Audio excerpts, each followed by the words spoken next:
j'ai choisi de parler d'un livre que j'ai beaucoup aimé, bien évidemment.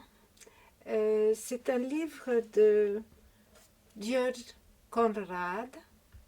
Je sais qu'en hongrois on dira plutôt Conrad Georg, qui s'appelle Départ et retour. C'est un petit livre, en tout cas dans l'édition française des Mille et une nuits, qui fait à peine 150 pages. Et qui a été publié en 2002, je crois. En Hongrie, c'est 1995. Et c'est un livre très particulier dans l'œuvre de ce grand écrivain qu'est Conrad, puisque c'est une vraie, je pourrais dire, une véritable autobiographie d'un moment très particulier, très essentiel dans sa vie. Quand je dis véritable autobiographie, c'est que c'est peut-être le seul livre qu'il ait écrit où il n'y a pas d'éléments fictionnels qui sont mêlés à son autobiographie. Et donc, il s'agit d'un moment, je le disais, essentiel dans sa vie. Ça se déroule sur quelques mois. C'est un petit garçon qu'il a été à 11 ans, qui a été par la situation requis d'une maturité très, très exceptionnelle parce que il a dû prendre des décisions constamment pendant quelques mois qui engageaient rien moins que la vie ou la mort. C'est donc un petit garçon de 11 ans, juif, qui vit dans un bourg proche de Nódvarad, Berettyóújfalu. Sa famille est donc originaire de ce comitat de Bihar.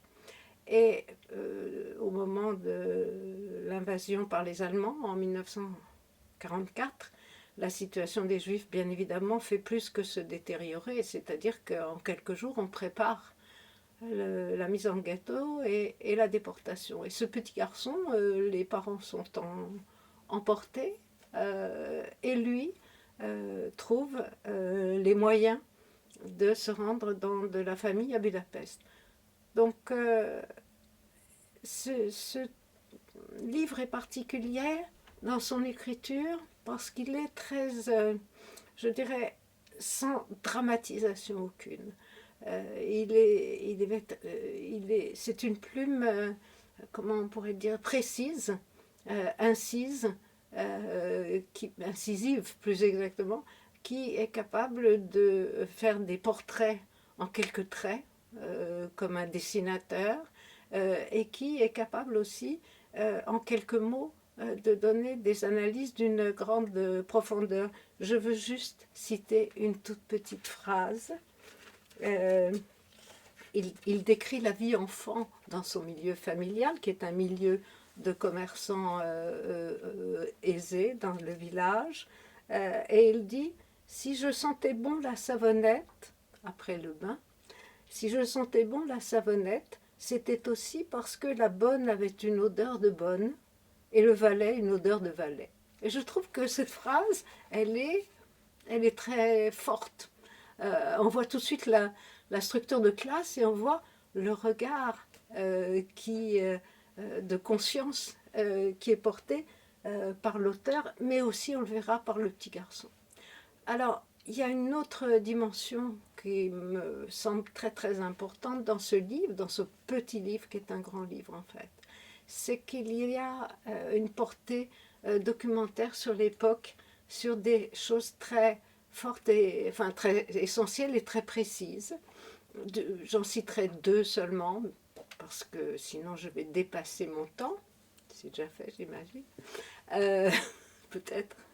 Et donc, il s'agit de la condition des Juifs dans cette Transylvanie du Nord, à travers 3 générations, où on voit bien l'évolution sociale et la capitalisation sociale de ces Juifs, je dis bien sociale, sur 3 générations, et surtout la façon, bien évidemment, et ça on le sait, dont ils sont parfaitement madiarisé, même si en l'occurrence il s'agit d'un milieu qui reste pratiquant, disons qui adopte le calendrier de la vie juive, mais sans excès, semble-t-il.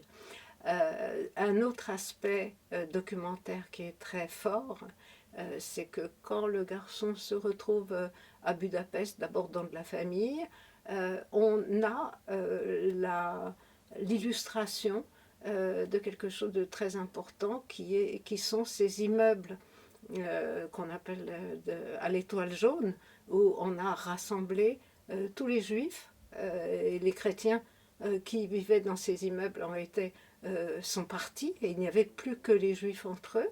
Et autre chose aussi, encore plus saisissant, qu'on connaît moins bien, c'est qu'ils se retrouvent dans des immeubles qui sont ces fameux immeubles où il n'y a que des juifs, mais qui sont sous la protection de certains pays étrangers, on sait pour la Suède bien sûr, mais aussi le Vatican, mais aussi la Suisse. Et donc on voit comment ça se passe pendant quelques mois dans ces immeubles où des centaines de personnes en fait vivent ensemble dans des appartements, des centaines de personnes.